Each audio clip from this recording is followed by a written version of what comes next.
අපි ප්‍රභු යේසුස් ක්‍රිස්තුන් වහන්සේ පිළිගෙන ඔහු තුල ජීවත් වන නිසා අපි යේසුස් ක්‍රිස්තුන් වහන්සේ හරහා අබ්‍රහම්ගේ වංශජයෝ වෙමු.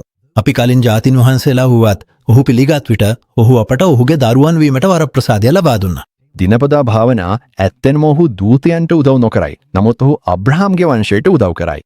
හෙබ්‍රෙව් දෙයින් ගාස ප්‍රභු දෙවියන් වහන්සේ අබ්‍රහම්ට කැදවා කියා සිටියා මම ඔබේ වංශය ආශිර්වාද කරන්නෙමි.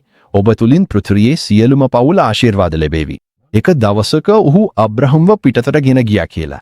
ඉහළට අහස බලන්න, තරු ගණන් කරන්න. ඔබට ඒවා ගණන් කළ හැකි නම්. ඊළඟට ඔහුට කීවේ ඔබේ වංශය මෙහෙමයි. මැතියු යේසුස් ක්‍රිස්තුගේ වංශාවලිය ගැන ඔහුගේ උපත සම්බන්ධයෙන් ලියන විට ඔහුට අබ්‍රහම්ගේ වංශජය ලෙස යොමු කරයි. ප්‍රේරිත පවුල් කියන්නේ එම බීජය යේසුස් ක්‍රිස්තු බවයි. දැන් අබ්‍රහම්ට සහ ඔහුගේ බීජයට මාදොන දුන්නා. ඔහු කියන්නේ බීජයන්ට ලෙස නොව, බොහෝ දෙනෙකුට ලෙස නොව, එකකුට ලෙස. ඔබේ බීජයට, එනම් ක්‍රිස්තුටයි. ගලතියනුව 3:16. දෙවියන් වහන්සේ පියා අබ්‍රහම්ට උදව් කළා.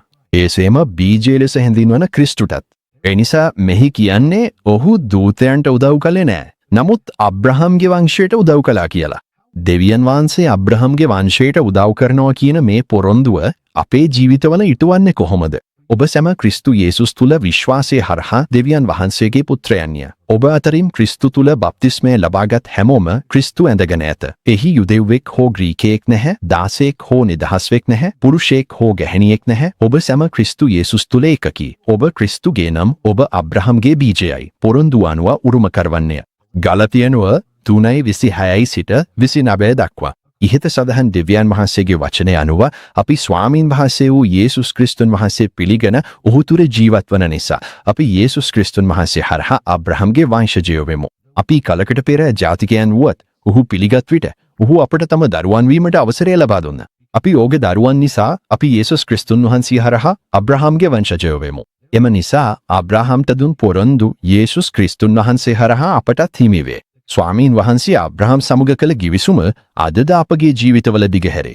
යේසුස් ක්‍රිස්තුන් වහන්සේ මේ පොළොවෙහි ජීවත් වූ විට ඔහු සම්පූර්ණයෙන්ම පියන් වහන්සේ මත රඳා සිටියා. ඔහු කතා කළේ පියන් වහන්සේ ඔහුට කිව් දේ පමණක්ය. කළේ දේ පියන් වහන්සේ කළ දේ පමණක්ය. ඔහු අබ්‍රහම්ගේ වංශජයන්ට උදව් කළා යයි සඳහන් වචනය අනුව දෙවියන් වහන්සේ වූ පියන් වහන්සේ ඔහුට උදව් කළේය.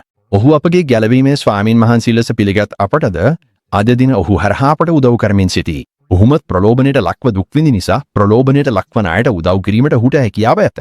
හෙබ්‍රෙව් 2:10 ස්වාමී යේසුස් ක්‍රිස්තුන් වහන්සේගේ කරුණාව, පියන් වහන්සේගේ ආදරය සහ පවිත්‍ර ආත්මයන්ගේ සංගමය ඔබ සමග වේවා. ආමෙන්.